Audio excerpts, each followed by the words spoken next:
Sebelumnya perkenalkan, nama saya Muhammad Lutfi Rahman Hakim dengan NIM 1412406002. Nah, di sini saya akan mengerjakan tugas dari strategi internasional yang diampu oleh dosen Pak Hafid. Nah, di sini kita akan membedah sebuah studi kasus yang sangat menarik di industri food and beverage. Nah, yaitu dengan judul Anatomi Badai Sempurna dari Kegagalan Strategi Internasional Fish and Co di Indonesia. Nah, tepat pada tanggal 31 Desember 2022, sebuah era itu sudah berakhir di situ perusahaannya. Setelah hampir 2 dekade menjadi pionir casual dining, Boga Bahri di pusat pembelanjaan premium Indonesia, GF Culinary secara resmi mengakhiri kontrak lisensi Master Waralaba Fish and Co. Nah, ini bukan sekedar penutupan gerai biasa, melainkan sebuah manuver strategis yang radikal untuk melepaskan model bisnis yang dinilai tidak lagi rasional secara finansial. Nah, kalau kita lihat, di sini DNA kesuksesan mereka di masa lalu, Fish and Co ini terkenal dengan porsi besarnya yang sangat cocok dengan budaya berbagi masyarakat kita, ditambah penggunaan bahan baku impor yang berkualitas. Mereka menawarkan pengalaman unik ala pelaut Mediterania di mana makanan disajikan langsung di atas wajan yang ikonik tentunya. Strategi lokasi mereka juga sangat eksklusif, hanya menargetkan mall kelas atas dengan lalu lintas pengunjung yang tinggi. Nah, model ini mendominasi sejak 2003 hingga akhirnya terdistrupsi. Nah, kenapa mereka itu bisa terdistrupsi? Nah, kalau kita analisis VRIO menunjukkan bahwa parit pelindung bisnis mereka perlahan menghilang. Memang konsep mereka tetap bernilai dan diminati, namun konsep yang eksklusif pada awal 2003 ini kehilangan kelangkaan di dekade 2010-an. Masalah terbesarnya adalah konsep ini sangat mudah ditiru. Resep dasar fish and chips dan penyajian di atas wajan tidak bisa dipatenkan lagi. Akibatnya kompetitor lokal mudah melakukan duplikasi massal. Status akhir mereka hanyalah kesetaraan kompetitif. Mereka kehilangan keunggulan kompetitif yang berkelanjutan. Di sisi lain, mereka dibebani oleh struktur biaya yang sangat kaku. Terdapat biaya sewa properti eksklusif di mall premium, belanja modal interior nautical yang mahal, hingga beban valuta asing untuk membayar franchise fee atau royaltinya dan impor bahan bakunya tentunya.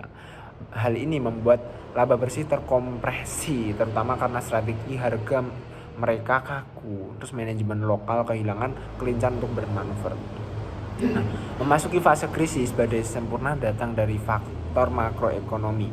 Pelemahan rupiah meningkatkan beban operasional secara drastis, bertepatan dengan kontraksi daya beli kelas menengah pasca pandemi. Secara sosial budaya, Gen Z mulai menggeser loyalitas mereka ke arah value for money.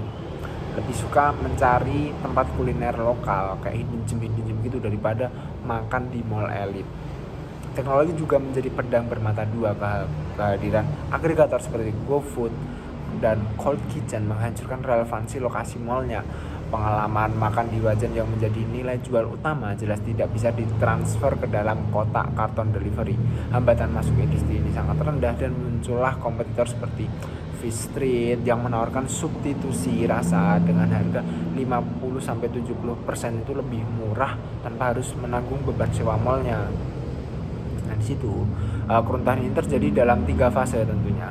Yang pertama itu 2020 itu masa stagnasi dengan inovasi menu yang konservatif.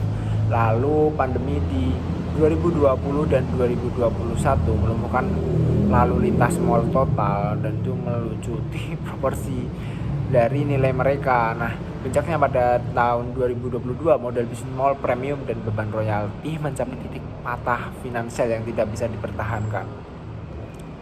Nah, jika kita simpulkan ada 4 akar penyebab kegagalan strategis ini. Yang pertama itu jebakan standarisasinya, efisiensi global dan kemurnian merek membunuh kelincahan GF Culinary untuk beradaptasi secara lokalnya. Kompresi margin kritis yang mana itu kombinasi biaya sewa mall dan royalti falas mencekik banget lah itu laba di saat penjualannya itu turun. Ketiga itu proposisi nilai, tanpa pengalaman dine in komoditas ikan dori mudah diganti pesaing murah. Dan keempat, masalah agensinya.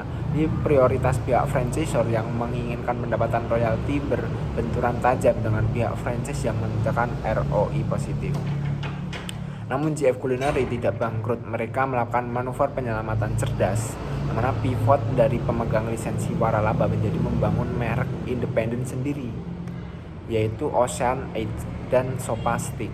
Berbeda dengan model Fish & Co yang syarat royalti falas dan kontrol kaku yang menghasilkan net present value negatif pasca pandemi, model merek independen membebaskan mereka dari royalti, jadi kayak 100% margin yang dipertahankan itu, dan memberikan otonomi penuh untuk melokalisasi harga dan menu.